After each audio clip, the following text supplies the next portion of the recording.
Je vous retrouve pour une nouvelle vidéo pour parler aujourd'hui d'un sujet que j'ai envie d'aborder depuis quelques temps, qui est la perméabilité du temps justement, et le lien avec nos désirs et nos envies. Voilà, c'est un regard que j'ai moi sur ce qui se passe, sur l'humain, sur comment fonctionne l'humain dans son environnement. Et c'est mon regard que j'ai envie d'apporter en fait à ceux que ça peut intéresser pour ouvrir en fait ces champs de perspectives, ces champs de possibles et en fait sortir des conditionnements et des croyances qui nous ont été inculquées par la société et par notre éducation. Ces informations-là, pour le coup, je ne sais pas d'où ça vient. Je ne prétends pas que c'est la vérité. C'est des choses qui passent par moi et je vous les soumets. Et après, vous en faites ce que vous en voulez, en fait. Si ça vous aide, ça vous parle et que ça vous aide, et ben génial. Si ça vous parle pas, et ben c'est pas grave, en fait, et vous pouvez juste les ignorer. Donc justement, en termes de temps, la croyance, on intègre en tout cas que le temps, c'est linéaire, que le passé s'est passé avant le présent, que le présent s'est passé avant le futur. Voilà, que, en fait, le temps, c'est comme une ligne. Et que là, aujourd'hui, on est à cet endroit de la ligne. Hier, en fait, on était là. Avant-hier, on était là. Voilà, on était comme ça. Et puis demain, on sera là. Et puis après-demain, on sera là. Et puis après-demain, on sera là, etc., etc. Et qu'on avance comme ça. Et donc, ce qui s'est passé hier, ben, on le sait aujourd'hui. Mais ce qui se passera demain, on ne le sait pas aujourd'hui. On n'est pas au courant de ce qui se passera demain, aujourd'hui. Et on le découvrira demain quand ça se passera demain. Et pareil pour après-demain, et encore après-demain, et l'année d'après, etc. Donc voilà cette perception linéaire du temps.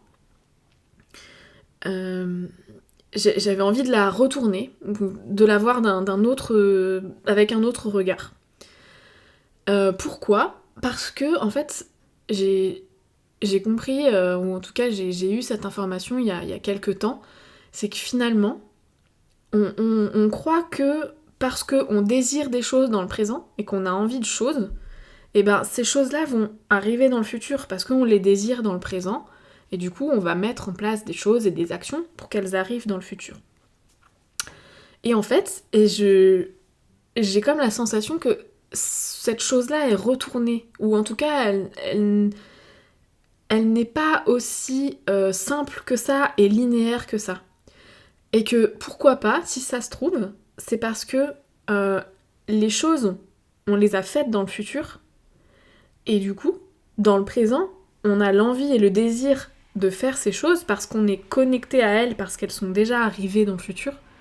Et donc, comme elles sont déjà arrivées dans le futur, et pour qu'elles puissent arriver de nouveau, enfin qu'elles puissent arriver parce que c'est ce futur-là, eh ben, on crée, en fait, on a un lien, on a un contact avec ces choses déjà arrivées, et ça fait naître en nous, au présent, le désir qu'elles arrivent. Vous voyez, en fait, c'est renversé. Et comment ça, c'est possible ? Y a deux choses pour moi. La première, c'est que le temps n'est pas comme on pourrait croire une variable linéaire et continue. En fait, pas du tout. Le temps, c'est pas une ligne horizontale continue. Le temps, c'est déjà une variable discrète. C'est-à-dire que c'est plein de petits moments qui sont collés les uns aux autres, et donc du coup, nous, on ne perçoit pas qu'il y a du vide entre chaque moment. On a l'impression que c'est linéaire et que c'est continu dans notre manière de le vivre, mais en fait, chaque moment est entrecoupé d'un soubresaut de vide. Et du coup, d'où la variable discrète, en fait, c'est des points qui sont les uns à côté des autres, mais qui ne sont pas reliés entre eux. Et du coup, en fait, à l'intérieur de ce vide entre les points, peuvent arriver des informations, et n'importe lesquelles, et en fait tout le temps. Donc on a tout le temps, dans le temps, accès à des informations. Et donc pour moi, c'est comme ça que c'est possible de faire le lien entre le futur et ce qui se passe dans le futur et le présent. C'est qu'en fait, les informations, elles viennent se glisser, les informations du futur peuvent venir se glisser dans les petits interstices de temps du présent. Et donc, c'est comme ça que, hop, bah tiens, je vois, je sais pas moi.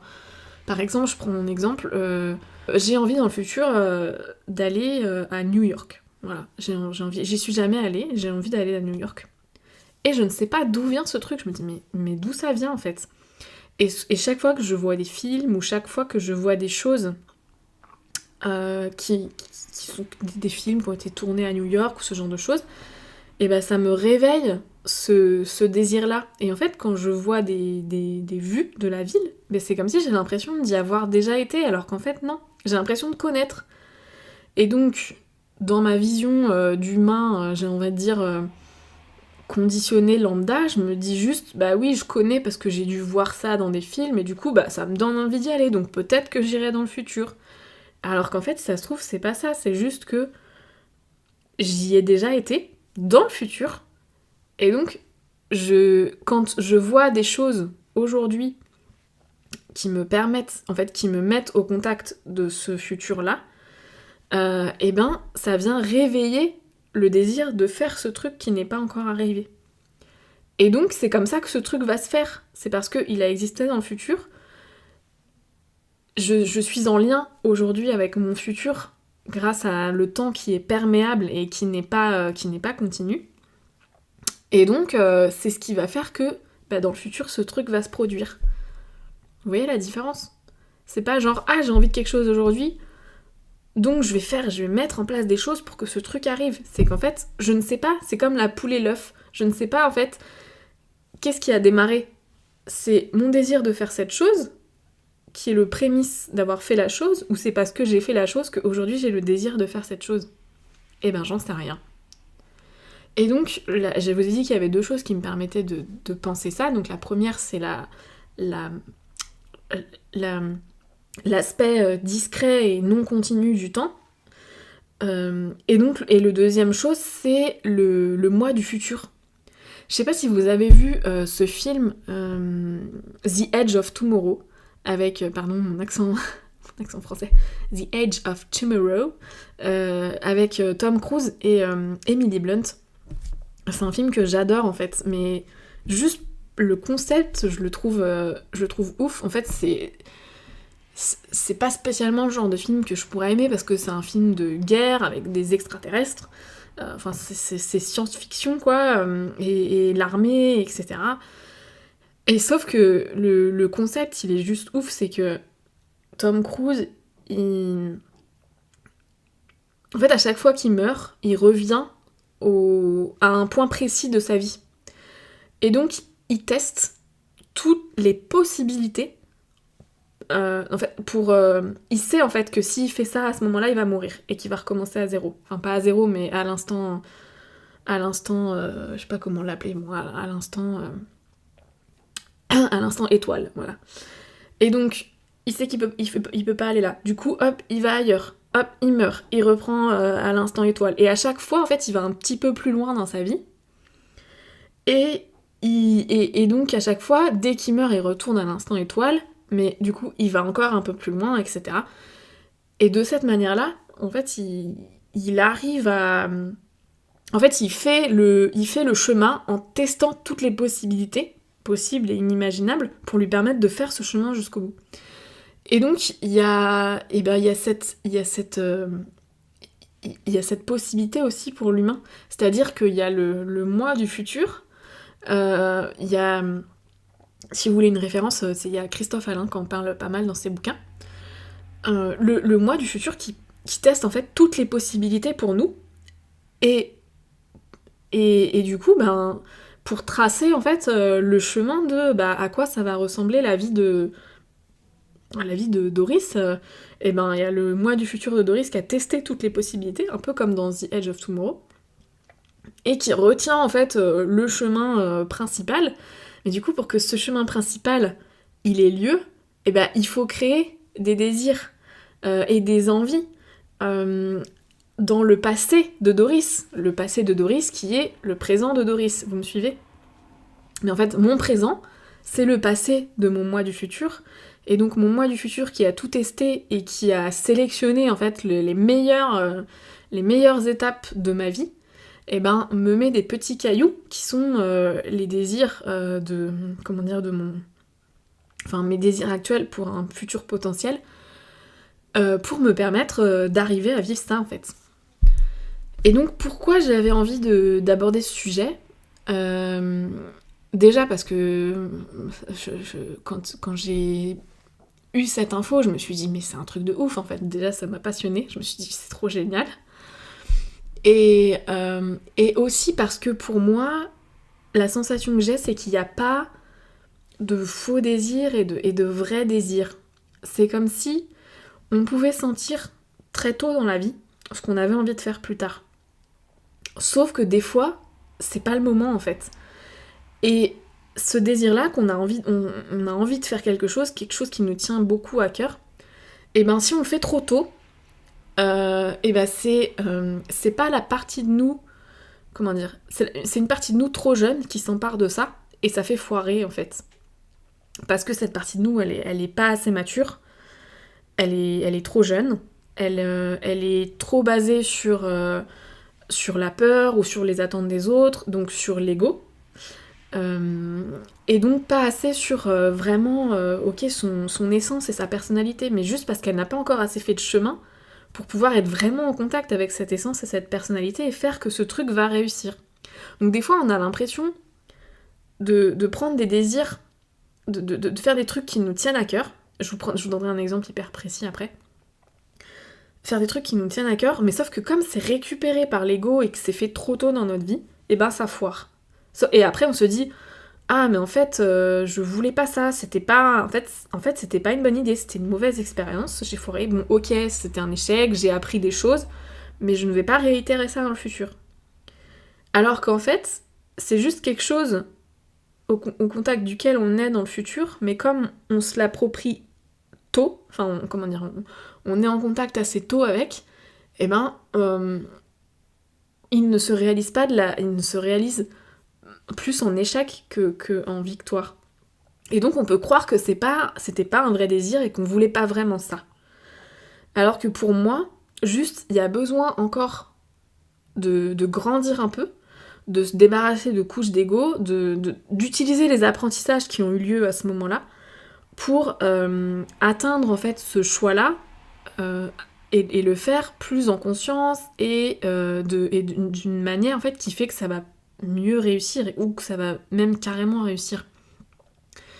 Et donc c'est ok en fait d'être en contact avec ce désir tôt et de le faire foirer et que ça revienne après sous une forme un peu différente. Peut-être que ça va foirer une deuxième fois et que ça revienne encore après et que là ça réussisse.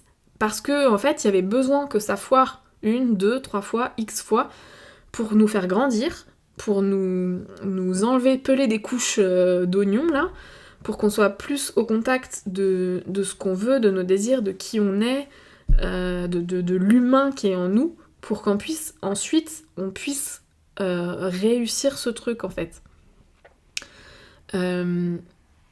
Donc c'est ça, c'est que des fois, moi l'exemple que j'ai envie de prendre, c'est que il y a quelques années, avec mon mari, on a construit une tiny house. Donc on voulait vivre en tiny house, on voulait vivre près de la nature. On voulait vivre dans une maison en bois, près de la nature, des matériaux naturels. On voulait vivre à la campagne, avoir notre jardin, etc.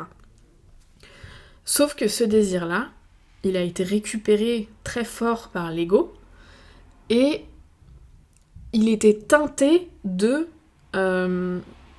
il faut vivre petit, il faut vivre en ayant le moins d'impact possible sur la Terre, sur la planète, en consommant rien du tout, parce que si on a un impact, si on consomme et tout ça, on est des mauvais humains, on fait partie du clan des méchants, de ceux qui polluent, de ceux qu'on n'a rien à foutre de la planète, de ceux qu'on n'a rien à foutre des êtres vivants, etc., etc. Et donc notre truc il a foiré en fait. Parce que pour vivre en tiny house, c'est un vrai choix de vie qui demande énormément de dépouillement, et il faut en fait que ce soit ok, il faut que ça vienne d'un endroit où c'est vrai. Et pas d'un endroit qui se tape sur la gueule parce qu'il a l'impression de pas être assez bien, de pas être un assez bon humain en fait. Ça peut pas marcher. Par contre, le désir de vivre dans une maison avec des matériaux naturels, qui respire, qui est belle, qui est près de la nature, et d'avoir son jardin, mais en fait ça reste un désir qui est toujours là chez moi et qui est vivant et qui est beau. Et je pense qu'un jour ça va arriver parce que voilà, je suis au contact avec un truc du futur qui va se réaliser et qui me permet de mettre des petits cailloux tout au long du chemin, pour grandir avec ce truc et pour m'aider à évoluer et à grandir. Et à retirer les couches de jugement et de je ne suis pas assez bien. Et du coup, mon désir de vivre dans une maison avec des matériaux naturels au plus près de la nature, il est récupéré par il faut vivre tout petit, il faut vivre, il faut pas consommer, il faut avoir aucun impact parce que sinon on n'est pas assez bien. Donc ce désir qui au départ est beau et touchant et juste sincère et juste ok, il est récupéré par l'ego et le truc, enfin l'ego il fait foirer le projet quoi, parce que en fait du coup notre tiny house, on avait trop froid dedans. C'était un peu petit, on n'avait pas l'eau courante, on avait l'électricité mais pas l'eau courante. Et ça peut être ok, ça peut être un vrai choix de vie qui part du bon endroit. Mais chez nous, c'était pas ça. Ça partait pas du bon endroit, c'était pas un vrai choix de vie, c'était plus un choix pour se punir d'être un humain sur cette planète. Donc voilà, c'est un exemple de... Et du coup, après, pour prendre l'exemple de... J'ai l'impression que c'était pas un vrai désir et je me détourne de ça. En fait, si, il y a quelque chose qui revient là-dedans. Il y a quelque chose qui revient. Ok, putain, j'aimerais vraiment vivre dans une maison, une belle maison avec des matériaux naturels, me réveiller, avoir une baie vitrée et voir juste les arbres et la nature qui m'entourent. Enfin, je veux dire, c'est magnifique, quoi. Et ce désir-là, je l'ai toujours. Sauf que pendant un moment, j'ai cru qu'il était pas... qu'il était pas sincère. Et que comme je l'avais collé à cette expérience de la tiny house qui a été un échec, j'avais l'impression que si je suivais ce désir-là, ça allait m'emmener encore à un endroit d'échec, etc., etc. Mais non. C'est juste que ce désir sincère et profond, en le réalisant à cet instant T de ma vie, il a donné ce qu'il a donné. Et il a donné un échec. Mais je suis toujours au contact de ça, parce que j'ai la sensation que c'est quelque chose qui existe vraiment dans le futur. Et on va voir en fait comment ça se matérialise pour réussir à le vivre à un moment donné et à vivre cette version qui existe dans le futur. Ça veut pas dire qu'elle sera parfaite, mais ça sera la version qui existe et qui me donne à vivre cette envie que j'ai aujourd'hui. J'ai un autre exemple concret de désir et de contact avec le futur qui permet de prendre des décisions au présent. C'est quand j'ai rencontré mon mari.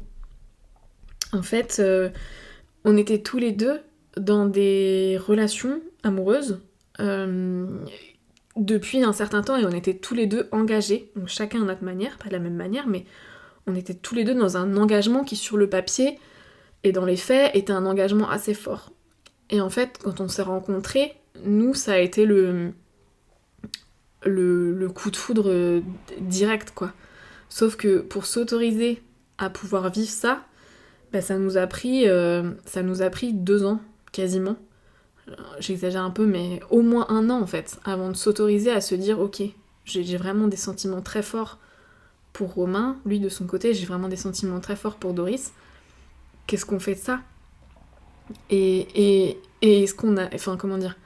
On a dû accepter de faire beaucoup de mal, en fait, autour de nous, de blesser, en fait, chacun notre conjoint respectif du moment, pour honorer ce truc très fort qu'on sentait entre nous. Et en fait, pour moi, c'est juste que notre vie aujourd'hui, avec nos 2 enfants, elle est tellement intense et nos 2 enfants qu'on a, enfin bon, je veux dire, ils sont tellement merveilleux, enfin c'est des enfants, hein, ils sont aussi très fatigants et voilà. Mais le fait d'être au contact de ça, je pense très sincèrement que ça nous a aidés au moment où on a dû faire ce choix. C'est-à-dire que en fait, la vie qu'on a aujourd'hui, c'est juste une vie de dingue. Tellement nourrissante, tellement intense. Alors ok, il y a des jours où c'est très dur, on a envie de tout envoyer bouler parce que ça reste une vie, quoi. Mais les côtés, enfin, c'est tellement... on aime tellement notre vie que je pense très sincèrement que ce choix qui a été très difficile, il y avait des parties de nous qui étaient en contact avec le futur pour nous aider à le faire. Parce que sinon, en fait, moi, j'aurais pas pu le faire, en fait.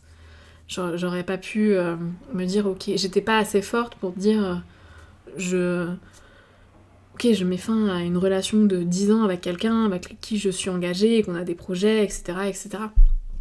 Donc, je sais aujourd'hui combien j'ai gagné au change parce que c'était vraiment un choix qui venait des tripes et qui me dépassait complètement. Mais en fait, pour en revenir au moi du futur qui fait le meilleur chemin, je sais que ce que je vis aujourd'hui, c'est ça en fait. C'est le moi du futur qui a testé ce chemin-là et que je suis en train de vivre mon meilleur chemin grâce à lui. Et grâce à lui, j'ai pu prendre ce choix, j'ai pu prendre cette décision difficile à un moment donné. Et que si j'avais pas été au contact de la puissance et de l'intensité de ma vie d'aujourd'hui, j'aurais pas pu faire ce choix difficile à ce moment-là.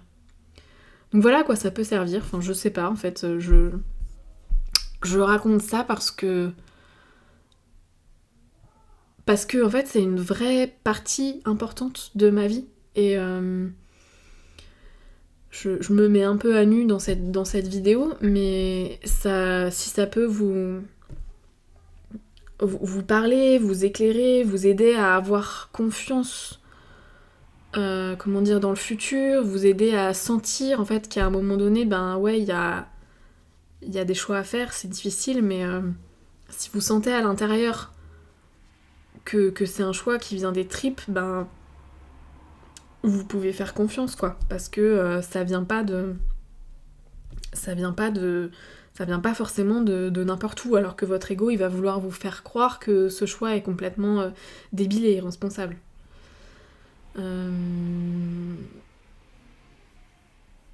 Voilà.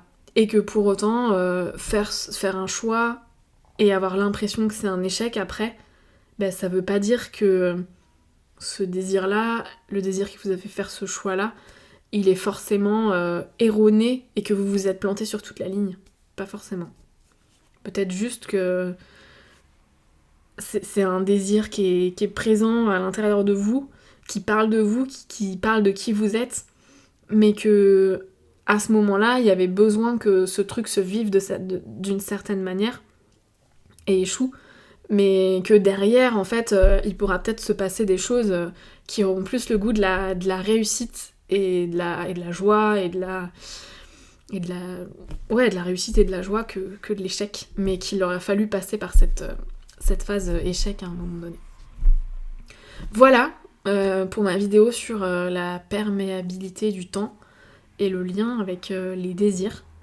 Donc l'œuf ou la poule, le truc réalisé ou le désir avant, j'en sais rien en fait. Mais pour moi, il y a de grandes chances que on soit juste en lien sans le savoir avec ce qui se passe dans le futur et que c'est ça qui nous fait désirer des choses et qui nous donne envie de les mettre en place parce qu'elles se sont passées et que en fait, waouh, c'est juste génial, j'ai envie que cette chose arrive dans ma vie.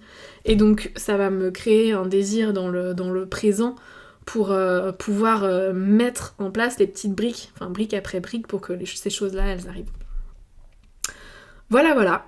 c'était mon angle de vue différent du jour. Et n'hésitez pas à me dire ce que ça vous a apporté ou peut-être ce que ça soulève comme question pour éventuellement que je creuse ça un peu plus dans une autre vidéo.